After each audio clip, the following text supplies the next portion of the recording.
ही recipe मी माझ्या मैत्रिणीकडून शिकली आहे। हे आहे चिकन चेट्टीनाड। चला तर मग रेसिपी बघूया।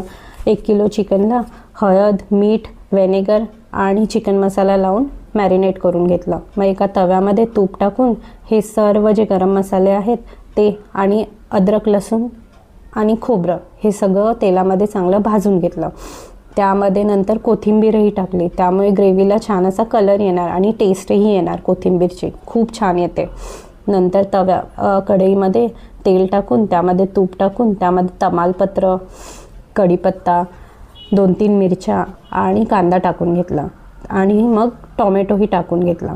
मग ते चांगलं शिजलं तसं लाल मिरची पावडर, हळद, धने पावडर, काळा मसाला आणि थोडासा चिकन मसालाही टाकला। चिकन मसाला आपण चिकनलाही लावला आहे म्हणून ह्यामध्ये थोडा कमी टाकायचा।